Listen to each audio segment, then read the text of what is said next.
So today I'm going to be taking a look at the latest release from Oris. It is another one of their big crown pointer dates.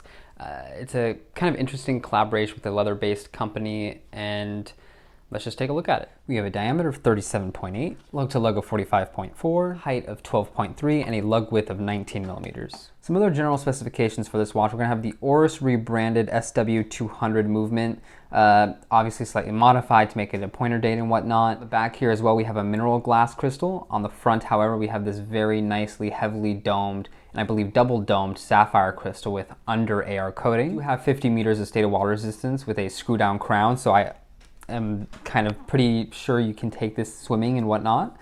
And we also have on the dial C1 and C3 lume, the C3 obviously leaning a little bit more greenish cream than the whiter C1. And last but not least, this watch retails for $2,000 directly from Oris. Moving on to the dial of this watch, and I think it is a really, really nicely executed dial. We do have this mainly green dial that has a very subtle fume effect to it, or really kind of dégradé effect. It's not harsh, it's a very subtle transition from a very nice bright green to almost black at the very edges, and it really comes out more in direct sunlight and kind of what angle you're holding the watch at. And it's a really nice effect. Looking a little bit more generally, we do have Arabics for all the markers. We have 1 through 12 here, and then 1 through 31 on the outside for the pointer date function. We also have this kind of railroad minutes track here with kind of lume pips at every 5-minute marker and a double pip at 12. A classic cathedral handset from the Oris pointer date line, and the kind of very pointy, I guess, lunette pointer date hand. I don't know if that's the exact term for it, but I believe I've heard that before, so why not go with it? A nice little touch is we do have this little pointer in a slightly different green color. It still ties in with the entire feel of the watch, and it actually doesn't pop out too much, which I do like. They did keep the text very minimal here. We do have Oris at the 12 o'clock and Big Crown and Automatic at the 6. The text I think is perfect. I don't think they needed any less. I mean, of course they can kind of do away with Automatic if they needed to, but I do think it adds a little bit of balance.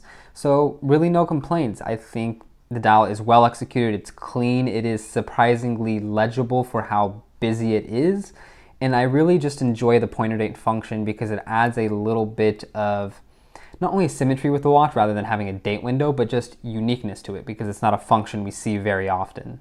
So looking a little closer at the Oris, we do see it has a very subtle texture to the dial. It's almost a kind of mossy texture. There are lighter and darker dots of green all along the dial. And it's a really cool look. Taking a look at the text, as you can see, it does raise off the dial a fair amount. It does have a lot of depth to it. It's all crisply and cleanly done. So it is nice to see right down to the minutes track and right down to the actual pointer date numbers. They all look very crisp, very clean, and thankfully very, very bright white, which makes me even a little bit more annoyed by the C3 green tints. But hey, I can slightly get over it on this mainly green watch. A look at this pointer date hand, as you can see, I think it's actually pretty well painted as well, or coated, or whatever process they use. There might be a slight amount of imperfection at the very nib there, right before it goes from the stainless steel to the kind of colored area, but I mean, Rolex has the same issue, so I'm not going to fault Oris for it. There really aren't any other major imperfections on the dial itself. The dial color and kind of patterning is done very cleanly. The transition looks amazing. The printed elements look really nice. So I guess let's move on to the hands. The hands are done in a similar, very, very beautiful fashion. They are highly polished. And honestly, there aren't really any imperfections that I see. There might be kind of a small little speck of dust here and there that honestly is almost impossible to capture. But outside of that, it is really, really cleanly done. A very, very fine point for that minute hand. The cathedral hour hand looks amazing. The lumen fill is done really nicely and really flat. There aren't any big pieces missing or any puffy lume parts. It all is pretty just well done. Even on macro, it does hold up, and that's nice to see. Moving on to the case of this watch, and it's no different really than the other Oris pointer dates, but what really is nice about this one is they made it a 38, and actually really smaller than 38. It's really 37.8 at max. And it's nice because for me, I have the kind of oxblood red 40 millimeter, and for some reason that case wore too big on my 6.5 inch wrist. And this one wears amazingly. I think the proportions are just right for smaller wristed people. Looking a little bit more generally, we do have all vertical brushing on the lug tops. We do have this kind of coin edge bezel all around. High polish on the sides here with the signed Oris crown, and a regular high polish case back with the classic see-through and Oris rotor here. Nothing really crazy. It is nice that we do have the coin edge kind of mirrored in the case back here as it is on the bezel. The overall case shape I really like because the lugs are fairly short. They're very stubby in a way, but there is a nice curvature to the case and just in general to the design. It has a nice curvature down from the lug here to the dome of the crystal back down to the other lug.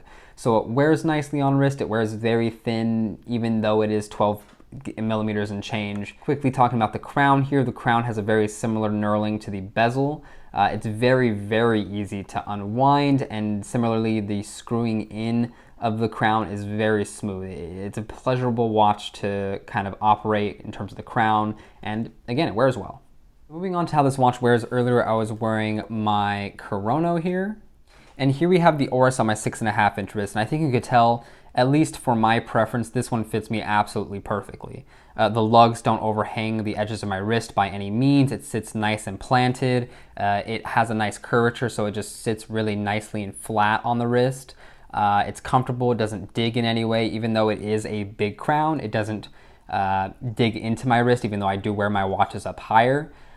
This watch, in every sense of the word, is just really nice to wear. I think it's a really nice package, and I'm really happy they brought it down to the 38 millimeter size and kind of sized up from the 36, which I thought was slightly too small, at least for my preference. Looking at it from the side view, again, it does just conform super well to the wrist there, and then no uncomfortability or uncomfortability with the kind of bottom edge of the case at all. So it wears nicely, it looks good, and I think Oris did a really good job just in this case design and in this size in particular. Before I move on to some other straps, this one here is just a green Archer silicone strap, pretty classic, and I think matches the green tone of the dial pretty well. Here's actually the original strap that it comes with, the kind of Cervo Volante collaboration strap. It is a good quality strap. It is comfortable. It is very, very supple right out of the box. What I don't love is it's fairly thick. I think it's about maybe 3 millimeters and change on the thickness, where I usually like my straps more around 2.5. I think it just looks better.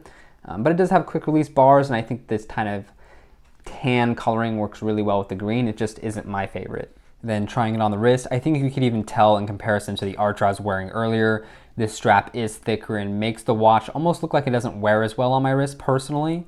But again, fits very nice. It has a nice dramatic taper, which helps the comfortability, or a signed buckle, nothing too special.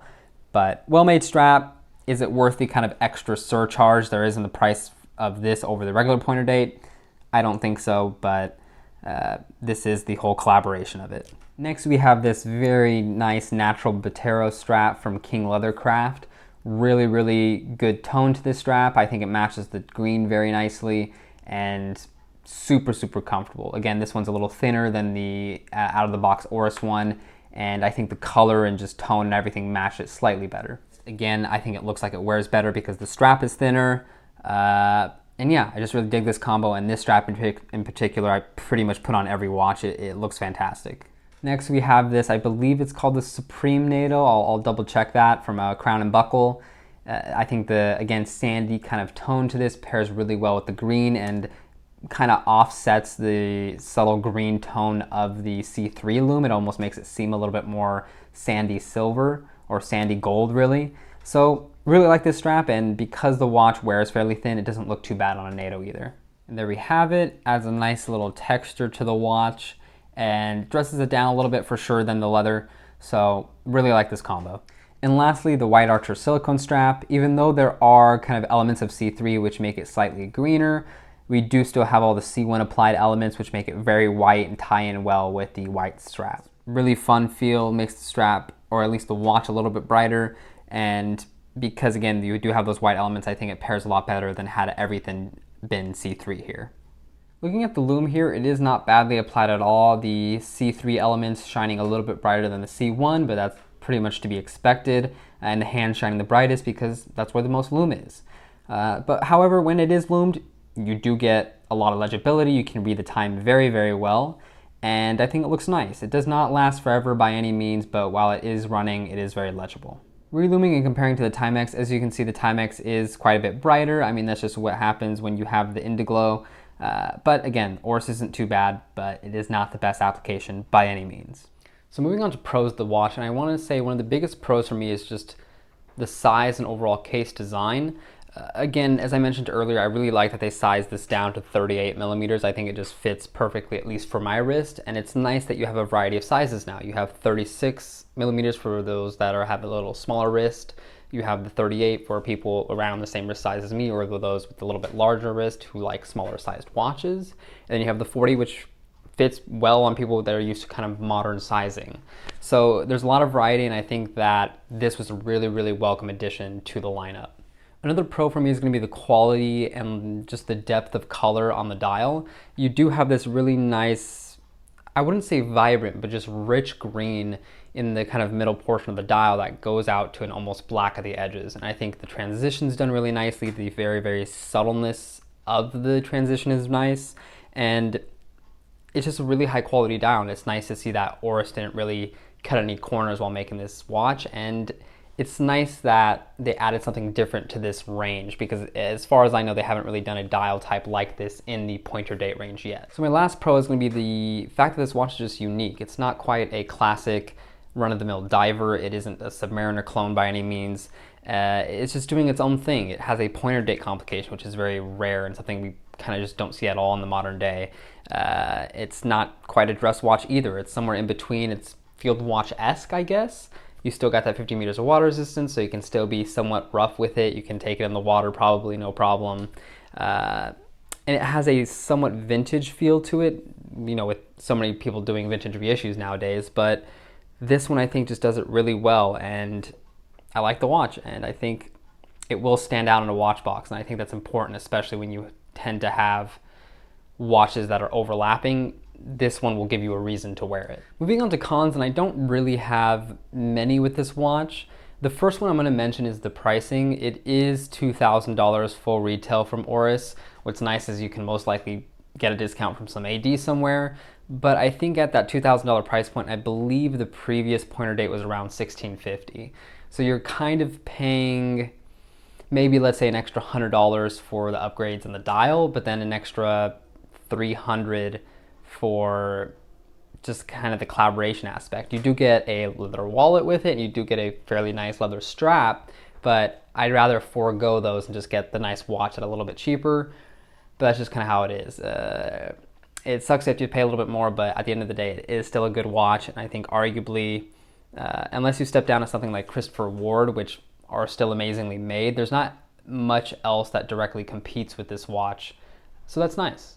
Another con for me, and as with most watches that have this, is the C3. I just don't like that subtle green tint. With this watch, it's kind of like the exception that proves the rule for me. It has that still subtle green tone to it, but because it is a green watch, the green tones still kind of work together well. It's still not perfect, and I would have preferred an all white Lume signature. I wish they used C1 everywhere, but I think I can live with it on this watch, but who knows, maybe I'll end up selling it.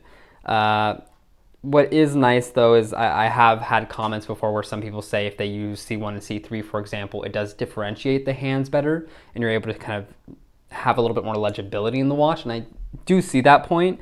I just would prefer it from more an aesthetic point of view to have it all clean, all monochrome, but you can't please everybody. Another con, kind of furthering on the Lume point, is it's just not that strong. I would expect, especially if they had gone to the trouble to use two different kinds of Lume, at least use good Lume or apply it better, especially if you're paying $2,000.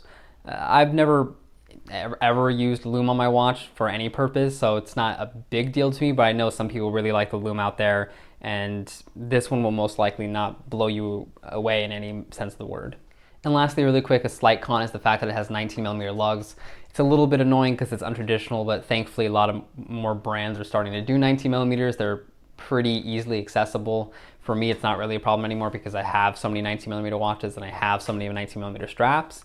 So if you've only collected 20mm watches up to your, collecting journey right now, it's gonna suck. But once you get that first watch and you start getting more straps, it hurts less. So final thoughts on this watch, and I really, really like it. I've always loved the look and the feel of the pointer date range from Oris, but I've never found one that directly clicked with me. As I mentioned previously, I had the old 40 millimeter red dial, and while I love the dial, I love the design, for some reason I didn't feel like the K-shape worked for me and the size worked for me. When I saw this 38 millimeter release and I saw it come out in green, and green's my favorite color, I was like, well, let's buy it at least to review it, and if I like it, I like it. And thankfully, when I got it in person, I really, really like it. So it's probably going to stay around for a little bit. Knowing me, I might end up selling it, but we'll see.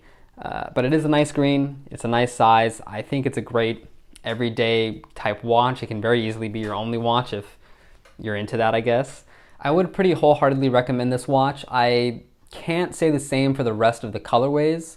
The gray probably looks fine because gray on and with the green lume probably looks okay. The blue, I'm not sure. It's a fantastic shade of blue, but I don't know if the C3 leans quite as green on that watch as well. And if it does, that would annoy me. So that's just something to keep in mind. But at least for the green colorway that I have, it looks fantastic. Even those who might hate C3 like I do, it blends in well enough. And I think it's just a cool watch. If you're tired of divers and maybe you don't want to go all the way into a dress watch, this might be a nice happy medium.